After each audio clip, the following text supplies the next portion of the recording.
and welcome to Jackson's Job. We are going to continue to work with our easy enriched dough recipe and make this lovely star bread filled with caramelized brown sugar. The ingredients are pretty affordable, as you will see, and once you learn how to make this pretty bread, you can use all kinds of fillings to make it your own. Let's get to making the dough. In a large bowl, we have 2 cups of all-purpose flour, which weighs out to 300 grams. To that, we're going to add in 1.5 teaspoons of instant dry yeast, 4.5 grams. And for flavoring and structure, we're going to add 1.5 teaspoons of salt, 2.5 grams. Now we're going to add in a little bit of sugar, 2 tablespoons or 25 grams. That will give you structure, a nicer tender crumb, and a little hint of sweetness to this bread. We are going to mix this together briefly with our hands or with a spoon, and then we're going to add in some fat for flavoring and also some structure. We're going to use 2 tablespoons of butter, 28 grams. If you don't want to use butter, you can use margarine or vegetable oil spread. That is perfectly fine.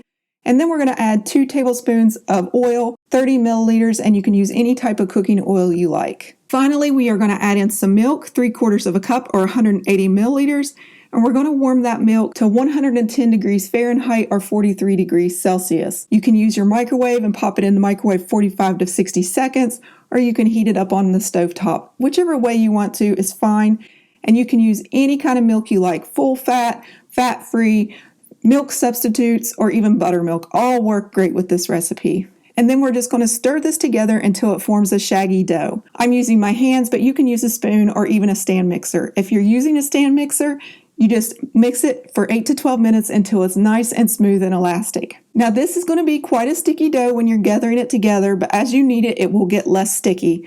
I do not want you to add any flour for the first 5 minutes of kneading. If after 5 minutes of kneading it's still too sticky for you, you can go ahead and add a tablespoon or 2 of flour if you really need to. Now as you are first kneading this, the butter or margarine or vegetable oil spread, whichever one you want to use, may come out of the dough, and that's perfectly fine. Just keep kneading it and it will work its way back in. This is a really nice dough to work with. It's very sticky at first, but it becomes really nice and smooth and elastic in just a short period of time. Knead this dough 8 to 12 minutes until it's no longer sticking to your hands. It's quite pliable, and when you stretch it, it stretches really far before it starts to tear.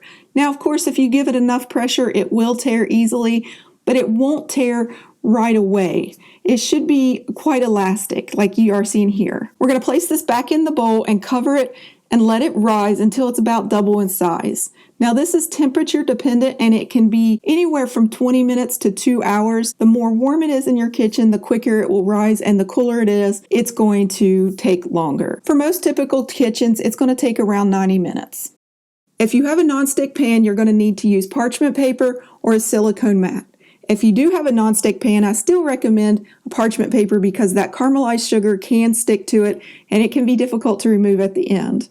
A ruler is also helpful, but it is not necessary. Now to make the filling, we're going to keep this very simple. We're going to have 1/2 cup of brown sugar, 113 grams. Then we're going to get 1 tablespoon of flour, 9 grams. And then a pinch of salt, 1/8 teaspoon, 0.625 grams. And then you just want to mix this together until it's well combined. One quick way to see if your dough is ready is to press your fingertips into it. If it holds the indentations and doesn't bounce back immediately, it is well risen. However, if it collapses on you, you accidentally overproofed your dough, and next time you just need to take it back a notch. So check it earlier next time you make your dough. Once you turn out the dough onto a clean work surface, divide the dough into 4 equal portions. You can do this by sight, or you can use a scale for more precise measurements. I will leave that up to you. Set 3 of these aside, and we're going to work with 1 piece at a time. Begin by forming this into a rough circle and pat it down so you get a really nice start to it. You're going to roll this into a 10-inch circle that is 25 centimeters. If you do not have a rolling pin, you can use a glass, or you can even pat this out. It'll just take you longer. If your baking tray is smaller than 11 inches or 28 centimeters, roll the dough into a circle that is 1 inch smaller than the width of your pan. That's 2.54 centimeters. You want to transfer this circle of dough onto your baking tray. If it loses its shape, it's okay. Just take your time to try to make it back into the circle the best you can. It does not have to be perfect. Homemade bread is never going to look like machine-made bread. Using a pastry brush or a back of a spoon, we're going to brush on a thin layer of melted butter onto this dough. And if it starts to slide around like it is doing here, use your hands and hold down that parchment paper so it doesn't slide around as you are working. You're going to need 3 tablespoons of melted butter, that's 42 grams. After you have spread on the butter, you now want to sprinkle the top with 1/3 of the brown sugar mixture. Try to leave a gap on the edge, about 1/4 inch or 6 millimeters. This will just help you shape the dough later. Set that aside, and then we are going to go to our next piece of dough, and we are going to do the same thing. You're going to roll it out until you get a 10-inch circle or 25 centimeters. Then you're going to bring over your tray and you're going to lay this on top. And you may have to do some finagling to get it precise. It's okay if it's a little bit bigger or a little bit smaller, because this dough is very stretchy and it should work with you pretty nicely as it's doing here. And because we left that little edge free of brown sugar, you can use that by pressing the dough into each other, and it will help anchor it in place like I'm doing. Once you are satisfied that it's pretty even, you're going to spread out the butter thinly and then put 1/3 of brown sugar mixture on top. You're going to repeat this process for the third piece of dough. You want to roll it out into a 10-inch circle, 25 centimeters, place it on top of the 2 layers of dough you've already made, spread some butter on top, and then sprinkle the remaining 1/3 of brown sugar mixture. For the final and fourth piece of dough, you are going to create another 10-inch or 25 centimeter circle, and you're going to lay this on the very top, and you're going to encase everything. Take your time here and really stretch it so it encases all that brown sugar. Pinch down the sides as we have done before. We have just a little bit of butter left, and we are going to spread that on top. With a sharp knife or pizza cutter, starting 1.5 inches, 3.8 centimeters from the center to the edge, we want to cut through all the layers of dough. If desired, you can place a 2-inch round cookie cutter that's about 5 centimeters in the center of dough as a guideline. What I find easiest is to use a ruler and to start out at north, west, east, and south and cut a strip. You want to take your time here and don't drag the knife, you want to cut it straight down. If you are having trouble, pick up the tray and rotate it so it's easier to cut. And you can also hold down the dough with your fingers. Just be mindful of how you are cutting. This is a very sharp knife.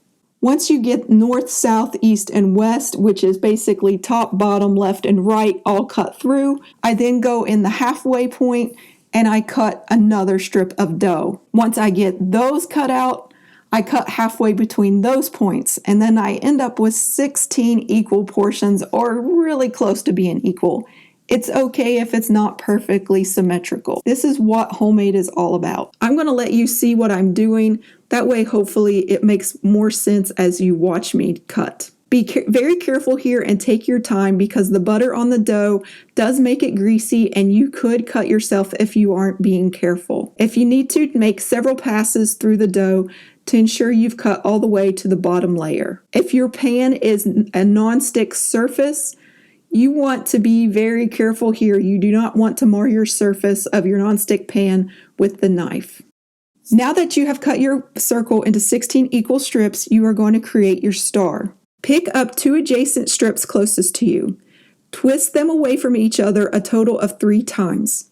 Press the 2 ends together to make a point. Your star bread will have a total of 8 pointed edges once you are done. Watch what I am doing here. As you are working, you may find it easier to rotate the tray so you don't have to move around so much. This takes a little bit of practice, but it's easy once you get the hang of it.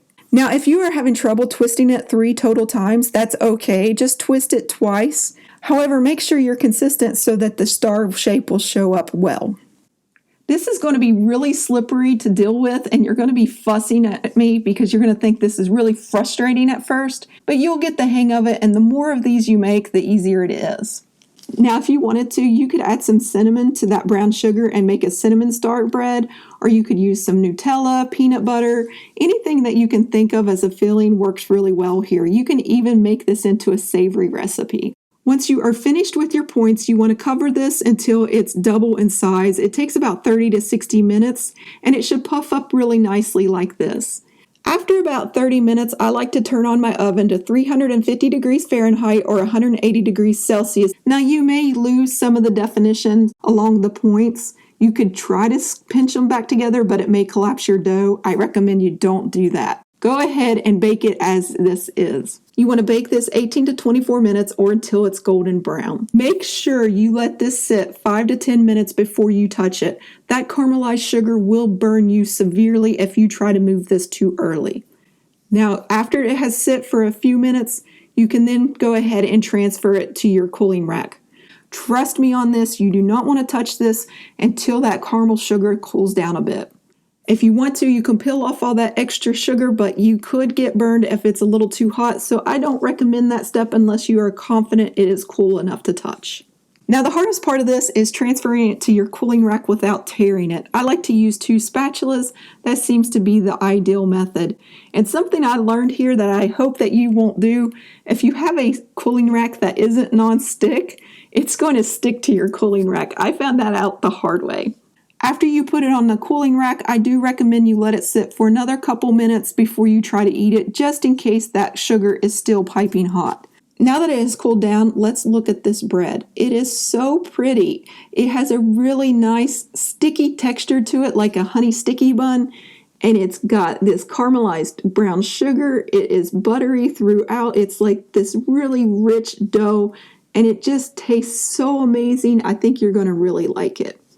I mean, guys, I could sit here and seriously eat this whole thing. It is really that good. And look how beautiful it is. Anytime I've made this for people, they have been super impressed and they just love it. This honestly is just one of these fun breads to eat. It has these buttery, sugary layers of dough, and it's sticky, and it just tastes amazing, and you just feel like a kid again when you eat this bread. I can't explain it. You're going to have to try it on your own. This is a great bread to share with friends, like our friend Maggie here. This is a bread that you can share with your pets if your vet approves. I hope you enjoyed this recipe. Thank you for watching, and as always, happy baking.